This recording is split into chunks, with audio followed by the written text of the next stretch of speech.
Varicose veins కి సరైన చికిత్స కోసం సంప్రదించండి ఎవిస్ హాస్పిటల్.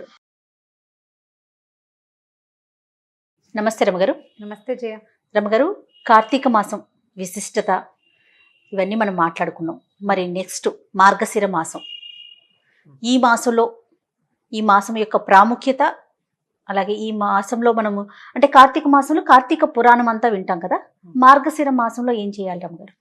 మార్గశిర మాసం అంటే అసలు భగవానుడు చెప్పాడు శ్రీకృష్ణ పరమాత్మ భగవద్గీతలో, మాసాన మార్గశీర్షోహం అని. నేను మాసాలలో మార్గశీర్ష మాసం అంటే పరమోత్తమమైన మాసం మార్గశీర్షం అంటారు. అయితే మార్గశీర్షంలో తొలి రోజుల్లో కాకుండా సంక్రమణం అయ్యాక సూర్యుడు రవి సంక్రాంతి ఎప్పుడు వస్తుంది? రవి సంక్రమణం ధనుస్ సంక్రమణం అంటాం. దాన్ని మనం నెలగంటు పెట్టడం, నెలపట్టు పట్టడం ధనుర్మాసం. ఆ ధనుర్మాసం రావడానికి 15-16 తారీఖులు అట్లా వస్తుంది. 12, 13, 14, 15 ఆ తారీఖుల్లో.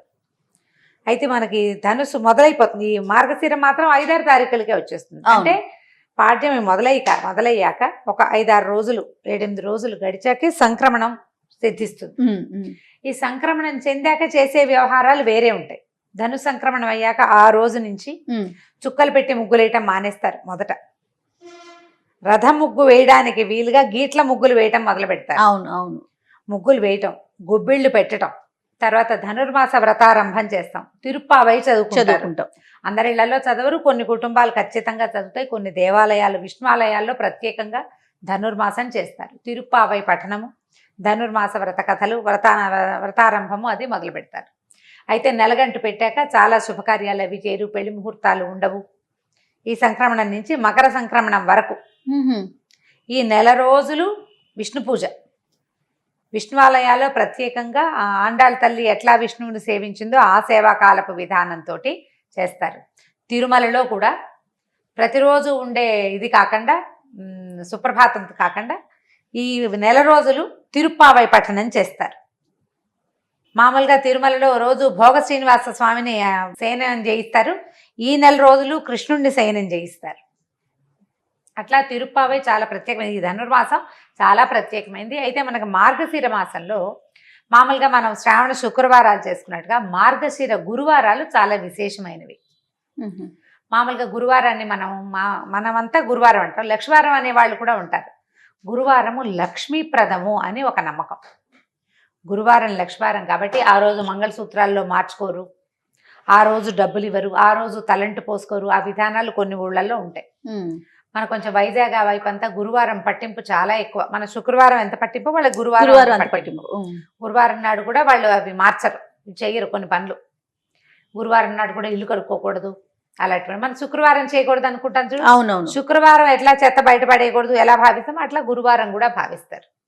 ఈ మార్గశిర గురువారాలు లక్ష్మీకి దేవికి చాలా ప్రీతికరమని, గురువారాల్లో లక్ష్మీదేవిని అర్చిస్తే విశేషమైన ఫలితం లభిస్తుందని చెప్తారు. మార్గశిర గురువార వ్రత కథ కూడా ఒకటి ఉంది. వ్రతంగా చేసే విధానం మార్గశిర గురువారాలు పట్టుకోవటం అంటే ఇక అటా చేస్తూ ఉంటారు. ఉద్యాపన చేసుకునేందుకు కూడా విధానం ఉంది దానికి. అయితే మనం ఆ వ్రతాలు అవి మనకు అలవాట్లేదు అనుకో, వ్రతం అలవాట్లేదు మనకి, ఆ వ్రత కథలు మనకు తెలీదు, విధానాలు అవి ఏమిటో చాలా టఫ్, అవన్నీ మన వల్ల కాదండి. పూజ చేసుకుందాం, లక్ష్మీ పూజ. పొట్టిగా లక్ష్మీదేవిని పూజించుకోవచ్చు కదా. గురువారపు వ్రతాల్లో ఏంటంటే తలకి నూనె రాసుకోకూడదు, తల దూకోకూడదు, నూనె రాసుకుని తలంటి పోసుకోకూడదు. గురువారం నాడు ఒట్టిగా తలకి స్నానం చేయాలి. మనం బుధవారం నాడు నూనె రాసుకుని తలంటి పోసుకుంటాం. గురువారం నాడు ఒట్టి తల స్నానం, పసుపు రాసుకుని తల స్నానం చేయాలి విధి. తల పిడ పెట్టుకోవాలి, తల ఆరంగానే మూడేసుకోవాలి, కానీ తలకాయ దువ్వుకోకూడదు. ఆ రోజున తల అంటుకోకూడదు, నెత్తికి నూనె పెట్టకూడదు, తల దువ్వుకోకూడదు. ఈ 2 ప్రధాన విధులు. పూజ అయ్యేదాకా ఏమీ తినకూడదు. పొద్దున్నే పూజ చేసేసుకోవాలి తొందరగా. ఓకే, బాగుంటుంది. కథ కూడా చాలా విశేషంగా ఉంటుంది. ఇలా వ్రత కథలు కొన్ని మంచి ఆసక్తికరంగా ఉంటాయి. ఈ వ్రత కథగా చెయ్యక్కర్లేదు, వ్రతంలో ఉన్న విధానంగా చెయ్యకపోయినా తప్పులేదు. మనం వ్రతం తీసుకుంటే పెట్టుకున్నామనుకో, ఆ కథ చెప్పుకుని అక్షంతలు వేసుకుని ఇన్ని సంవత్సరాలు మార్గశిర గురువారాలు చేస్తాను అని చెప్పుకోగలిగి ఆ ఇళ్లల్లో పద్ధతి ఉంటే పాటించటం. ఇంట్లో పద్ధతి లేని వాళ్ళు కొత్తగా మొదలు పెట్టద్దు. వ్రతం వద్దు, పూజే చేసుకుందాం మనం.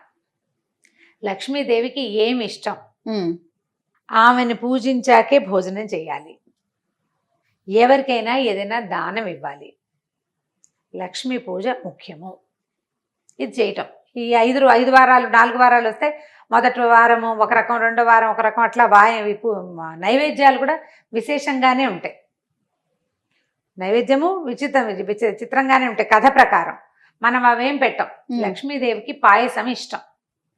పాయసంలో ఇంత శనగపప్పు వేసి వండండి. పరమాన్నం వండుకోవటం గురువారం పరమాన్నం వండుకుని నైవేద్యం పెట్టుకోండి. మామూలు లక్ష్మీ పూజ చేసుకుంటామా మనం ఎలా చేస్తాము? శ్రీ సూక్త విధానంతో చేసే అలవాటు కొంతమంది ఇంట్లో ఉంటుంది. శ్రీ సూక్తం రాదు మనకి. చిన్న పుస్తకాలు లక్ష్మీదేవి నిత్య పూజా విధానము అని దొరుకుతుంది మనకి. లేదా శుక్రవారం నిత్య గౌరీ పూజ, శుక్రవారం లక్ష్మీ పూజ అని కలిపి 5 రూపాయల పుస్తకం జయంతి ఉంటుంది. సన్నది ఒక 18-10 పేజీలు ఉంటాయి. ఓ పుస్తకం ఈసారి కొనుక్కు తెచ్చుకోండి. చిన్న చిన్న శ్లోకాలు, టఫ్గా ఉండవు. ఒకదాని తర్వాత ఏం చెయ్యాలో చెప్తాయి. ఆ పూజా విధానం ప్రకారం పూజ చేసుకోండి. కూర్చుని ఇల్లు శుభ్రంగా చేసుకోండి. పొద్దున్నే ఇల్లు ఉడిచి తడిబట్టి పెట్టేసుకోవటం, బాకెట్లో ముగ్గేసుకోవటం, పెందరాళ్ళే చెక్కమని ఒంటి మీద నెట్టి మీద నీళ్ళు పోసుకోవటం, పూజ చేసుకోవటం. బ్రేక్ఫాస్ట్ ఎత్తేసి లంచ్ చేయండి పోనీ, లేదా బ్రంచ్ లాగా చేసుకోండి. వంట చేసుకుని అక్కడ పెట్టుకుని పూజ చేసుకుని తర్వాత భోజనం చేయండి. ఈ ఒక్క నియమం పాటించండి చాలు.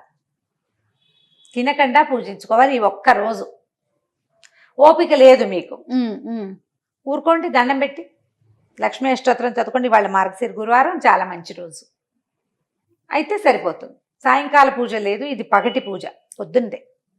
సాయంత్రం లక్ష్మీ పూజ మనం ఎప్పుడు చేస్తాము? దీపావళి అప్పుడు చేసుకుంటాం. అవును.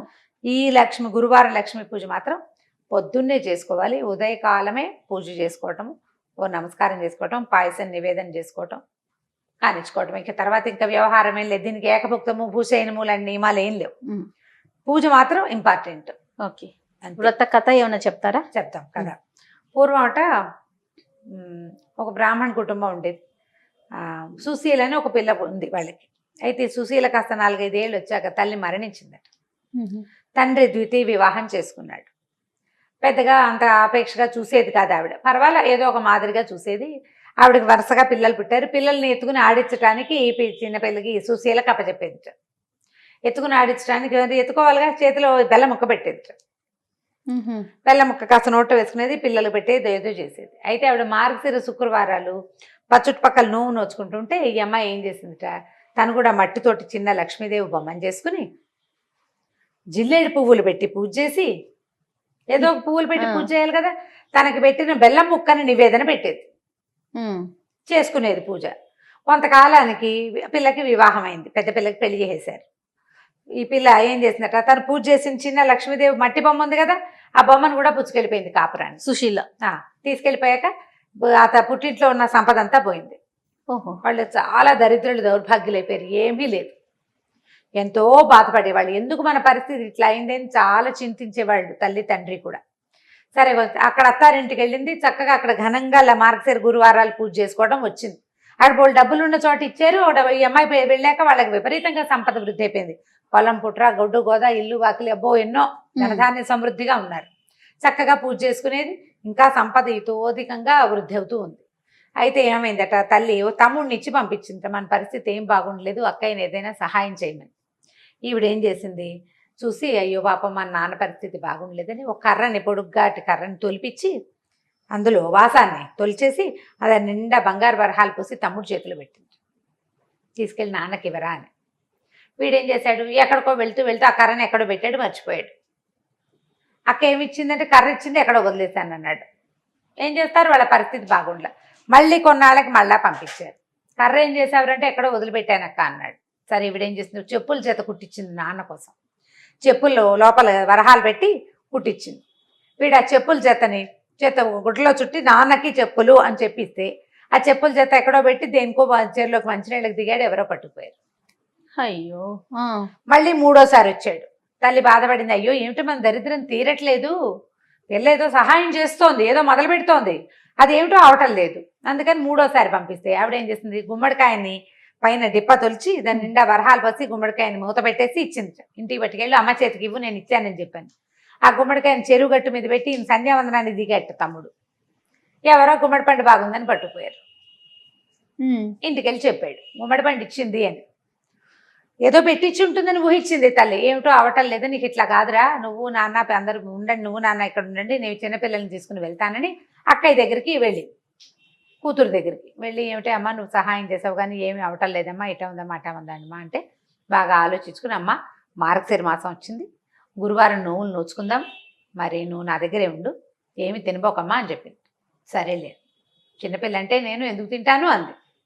అన్నది పిల్లలకి చద్దనాలు పెడుతూ ఆవిడ పిల్లలకి తన పిల్లలకి కూడా ఓ ముద్ద నోట్లో వేసుకుంది. ఉప్పు సరిపోయిందో లేదో పెరుగన్నంలో నోట్లో వేసేసుకుంది. అయ్యో ముద్ద నోట్లో వేసుకున్నానంటే ఇక నోవు పనికిరాదుగా, కూతురు ఒకతే నోవు నోచుకుంది. రెండో వారం అమ్మ ఏమి తినకమ్మా అంటే సరేలే అంది. కానీ పిల్లలకి తలగాయలకి నూనె రాస్తూ తను కూడా నెత్తికి నూనె రాసేసుకుంది. చేతిలో పోసుకుంది, నూనె ఎక్కువైందని నెత్తికి రాసుకుంది. అట్లా చేస్తారు చూడు, కొబ్బరి నూనె పోసుకుంటారు, పిల్లలు తలకు రాస్తుంటే నూనె ఎక్కువైపోయింది అనుకో తలకు పట్టిస్తారు. అసలు చాలా బ్యాడ్ ప్రాక్టీస్, అది చేయకూడదు అంటారు పెద్దవాళ్ళు. తలకి నెత్తికి నూనె రాసుకుంది, అది పనికి రాలేదు. మరి ఇంకేం చేస్తారు? సరే ఇంకో రెండో వారము పోయింది. మూడో వారం కూడా ఏం చేసింది ఈవిడ, పిల్లలకి ఏవో అవి ఇవి పెడుతుంటే మరమరాలు కింద పడింది, తీసి ఎత్తి నోట్లో వేసుకుంది. చేస్తారు కదా సహజంగా. మూడో వారం కూడా పోయింది. ఇక నాలుగో వారం ఏం చేసింది కూతురు, అమ్మ ఇట్లా కాదు ఉండని ఒక గొయ్యి తీసి గోతులో కూర్చోబెట్టింది అమ్మని. గోతు మీద ఒక చిన్న డబ్బా మూత పెట్టింది. నువ్వు ఇక్కడే కూర్చో, నా పని అయ్యేదాకా, పని అయిపోయాక నేను నిన్ను బయటికి తీస్తే వ్రతం చేసుకుందామని.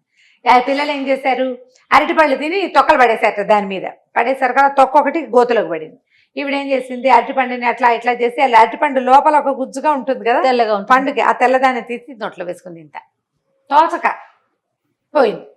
నాలుగో వారం కూడా తల్లి కూతురు అనుకుంది, ఏమిటి ఏం చేసినా వీళ్ళ ఇది కావట్లేదని ఏం చేసింది. ఐదో వారం నువ్వు నా వెనకాలే తిరిగని తల్లి చేతికి కొంగు, తన కొంగు కట్టుకుని తను ఎటు తిరిగితే అటు తల్లిని తన వెనకాలే తిప్పుకుని ఏమీ పని చేయనివ్వకుండా చేసి మొత్తానికి పూజ మాత్రం పూర్తి చేసింది. ఐదో వారం పూజ చేసింది. వాయనం ఇవ్వడానికి లక్ష్మీదేవిని పిలిచింది.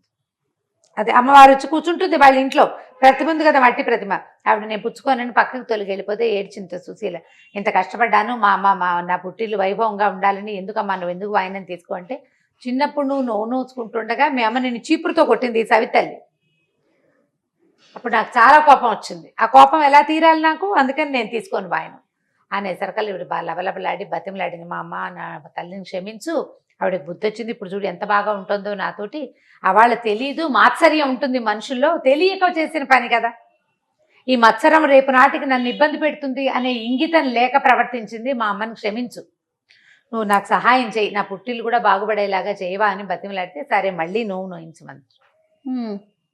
అప్పుడు మళ్ళా వచ్చిన గురువారంలో నోవు నోయించింది తల్లితోటి. ఆ తర్వాత ధనధాన్య వృద్ధి జరిగింది. కథ చెప్పుకొని, ఈ కథ చెప్పుకొని అక్షింతలు వేసుకోవాలి. ఆ రోజు పూజ అయ్యేదాకా తల దువ్వకూడదు, నూనె రాసుకోకూడదు, ఆ నియమాన్ని పెట్టుకోవాలి. ఏమీ తినకూడదు. ఎవరికైనా ఈ కథ చెప్పాలి. ఈ కథని ఎవరికైనా చెప్పాలి, అది నియమం. కథ చెప్పించుకోవాలన్నమాట. కథ చెప్తాను వింటావా అని చెప్తుంటారు. నా ఫ్రెండ్ పావని ఉంది కదా, రమా కథ చెప్తాను వింటావా అంటుంది, ఫోన్లో చెప్తుంది అనమాట కథ. ఎవరికైనా చెప్పాలి, చెప్తే మంచి ఫలితం లభిస్తుంది. ఈ కథను చెప్పుకొని అక్షంతలు వేసుకోవటం. ఇప్పుడు మనం ఈ కథా విధానము, వ్రత విధానము, ఇంకా అవి ఉన్నాయి ఇందులో పద్ధతులు, నేను కొంచెం బ్రీఫ్గానే చెప్పాను. ఇళ్లలో ఉన్న వాళ్ళు చేసుకుంటారు. స్త్రీల వ్రత కథలని పుస్తకాలు ఉండి వ్రత కథలు ఫాలో అయ్యి వ్రతాలు చేసుకునే వాళ్ళు ఉంటారు. ఆ కథలు ఫాలో అయ్యే వాళ్ళు అవుతారు. మీ ఇంట్లో లేకపోతే దీన్ని మొదలు పెట్టుకోవద్దు, వద్దు. పూజ చేసుకోండి లక్ష్మికి, అంతే. మార్గశీర్ష మాసం భగవంతుడితోటి సమానమైన మాసం.